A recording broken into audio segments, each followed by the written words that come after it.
Confidence group ചെയർമാനായിരുന്ന doctor Roy സിജിയുടെ ആത്മഹത്യയുമായി ബന്ധപ്പെട്ട് പോലീസിൻ്റെ അന്വേഷണം തുടരുകയാണ്. കസ്റ്റഡിയിലെടുത്ത മൊബൈൽ ഫോണിൻ്റെയൊക്കെ നിർണായക ഫോണുകൾ തന്നെ 2 ഫോൺ അദ്ദേഹം മെയിനായിട്ട് ഉപയോഗിച്ചിരുന്ന 2 ഫോണുകളുടെ നിർണായകമായ ഫോറൻസിക് പരിശോധനാ ഫലം വളരെ വൈകാതെ തന്നെ ലഭിക്കുമെന്നാണ് പ്രത്യേക അന്വേഷണ സംഘത്തിൻ്റെ പ്രതീക്ഷ. ഡോക്ടർ റോയിയുടെ സാമ്പത്തിക ഇടപാടുകളുമായി ബന്ധപ്പെട്ട വിശദമായ പരിശോധനകളും ഇപ്പോൾ നടക്കുന്നു. ഏറ്റവും പ്രധാനപ്പെട്ട ഒരു കാര്യം, ഒരുപാട് കെട്ടുകഥകളും കള്ളക്കഥകളും ഒക്കെ പ്രചരിപ്പിക്കുകയാണ്. ജീവിതത്തിൽ ഒരിക്കലും കണ്ടുമുട്ടിയിട്ടില്ലാത്ത ആൾക്കാർ പോലും ഡോക്ടർ റോയിയുടെ ജീവിതത്തിലെ ഓരോ മണിക്കൂറും തനിക്ക് ഇഴപിരിച്ച് എടുക്കാൻ കഴിയുമെന്ന രീതിയിൽ സോഷ്യൽ മീഡിയയിൽ ഇപ്പോൾ പ്രചരിപ്പിക്കുകയാണ്. ഒരു മനുഷ്യൻ മരിച്ചു കഴിഞ്ഞാൽ എന്തൊക്കെ അപകടം ഉണ്ടെന്നുള്ളതിന് ഏറ്റവും വലിയ തെളിവായി ഈ സോഷ്യൽ മീഡിയ പ്രഖ്യാപനങ്ങൾ വരുന്നുണ്ട്. ഇപ്പോൾ ബംഗളൂരിൽ ക്യാമ്പ് ചെയ്യുന്ന ശ്രീനാഥ് ചന്ദ്രൻ തത്സമയം ചേരുന്നു. Sreenath, good morning. പറയൂ വിശദാംശങ്ങൾ. ഏതായാലും SITയുടെ നേതൃത്വത്തിലാണ് അന്വേഷണം ഇപ്പോൾ മുന്നോട്ട് പോകുന്നത്.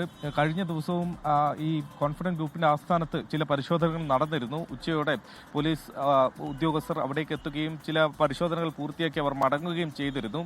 ഈ ക്രൈം സീൻ റീക്രിയേറ്റ് ചെയ്യുന്നത് അടക്കമുള്ള നടപടികൾ അവർക്ക് മുന്നിലുണ്ട്, അത് നടത്തേണ്ടതുണ്ട്. മാത്രമല്ല, മൊബൈൽ ഫോണുകൾ 2 മൊബൈൽ ഫോണുകൾ കസ്റ്റഡിയിലെടുത്തത്, ഒന്ന് ആൻഡ്രോയിഡും ഒന്ന് ഒരു ഐഫോണുമാണ്. അത് രണ്ടും ലോക്ക് ചെയ്ത അവസ്ഥയിലായിരുന്നു. അതുകൊണ്ട് അതൊരു ഫോറൻസിക് പരിശോധന നടത്താൻ വേണ്ടി നൽകിയിരുന്നു. അതിലെ വിവരങ്ങൾ കൂടി കിട്ടേണ്ടത് വളരെ പ്രധാനപ്പെട്ടതാണ്. ഒരു ഡയറി കൂടി കിട്ടിയിരുന്നു. അതിലെ വിവരങ്ങൾ ഇപ്പോൾ ഏതാണ്ട് ഡീകോഡ് ചെയ്യാൻ അന്വേഷണ സംഘത്തിന് കഴിഞ്ഞിട്ടുണ്ട്. മൊബൈൽ ഫോണിലെ വിവരങ്ങൾ കൂടി കിട്ടിയാൽ ഏതാണ്ട് ഒരു ചിത്രം വ്യക്തമായി ലഭിക്കും എന്നത് അറിയാൻ വേണ്ടി കഴിയുന്നുണ്ട്. മാത്രമല്ല, ഡോക്ടർ റോയ് വലിയൊരു സമ്മർദ്ദത്തിലൂടെ കടന്നുപോയി എന്ന കാര്യത്തിൽ അന്വേഷണ സംഘത്തിന് സ്ഥിരീകരിക്കാൻ കഴിഞ്ഞു. അങ്ങനെ ഒരു സമ്മർദ്ദത്തിൽ ഒടുവിലാണ് അദ്ദേഹം ആത്മഹത്യ എന്ന വഴി തെരഞ്ഞെടുക്കുന്നതും. അങ്ങനെയെങ്കിൽ അദ്ദേഹം ഏതെങ്കിലും തരത്തിൽ ചികിത്സ തേടിയിരുന്നോ, ആരുടെയെങ്കിലും മനഃശാസ്ത്ര വിദഗ്ധരുടെ സഹായം അദ്ദേഹം ഏതെങ്കിലും ഘട്ടത്തിൽ തേടിയിരുന്നോ എന്നതടക്കമുള്ള കാര്യങ്ങൾ കൂടി അന്വേഷണ സംഘം ഇപ്പോൾ അന്വേഷിക്കുന്നുണ്ട്. സംഭവ സ്ഥലത്തെ ഈ ഓഫീസിലെയും മറ്റുമൊക്കെ CCTV ദൃശ്യങ്ങൾ നേരത്തെ ശേഖരിച്ചിരുന്നു. അതിൽ നിന്ന് 1-2 കാര്യങ്ങളിൽ വ്യക്തത വന്നതാണ്. അദ്ദേഹം നേരിട്ട് അദ്ദേഹത്തിന്റെ ചേംബറിലേക്ക് പോയി എന്നുള്ള കാര്യത്തിൽ ഒരു വ്യക്തത വന്നതാണ് ഓഫീസിലെത്തിയതിന് പിന്നാലെ. അതിനപ്പുറത്തേക്ക് എന്തെങ്കിലും പുതിയതായി വിവരങ്ങൾ ലഭിച്ചിട്ടുണ്ടോ എന്നതിനെക്കുറിച്ച് അന്വേഷണ സംഘത്തിൽ നിന്ന് ഇപ്പോൾ ഏതായാലും ഒരു വിവരങ്ങൾ പുറത്തേക്ക് വരുന്നില്ല. MDയുടെ അടക്കം മൊഴി വീണ്ടും രേഖപ്പെടുത്തുമെന്ന് അറിയിച്ചിട്ടുണ്ട്. അത് ഇന്നലെ രേഖപ്പെടുത്തിയിട്ടില്ല എന്നതാണ് നമുക്ക് ഏറ്റവും ഒടുവിൽ മനസ്സിലാക്കാൻ കഴിയുന്നത്. ആ കാര്യവും ഇപ്പോൾ ഇന്ന് തന്നെ ഒരുപക്ഷെ ഉണ്ടായേക്കും എന്ന് നമ്മൾ പ്രതീക്ഷിക്കുന്നു.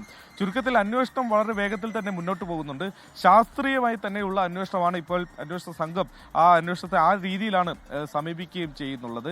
ഏതെങ്കിലും ഒരു പുതിയ വിവരം ഇതുമായി ബന്ധപ്പെട്ട് ഈ ദിവസം പുറത്തേക്ക് വന്നിട്ടില്ല. എന്തായാലും ഈ സമ്മർദ്ദത്തിനൊടുവിൽ അദ്ദേഹം ആത്മഹത്യ ചെയ്തു എന്ന് സ്ഥിരീകരിക്കുമ്പോൾ പോലും ആ സമ്മർദ്ദത്തിന് കാരണം എന്തായിരുന്നു എന്നതിനെ കുറിച്ചുള്ള കൃത്യമായ വിവരങ്ങൾ ഇപ്പോഴും പുറത്തു വന്നിട്ടില്ല.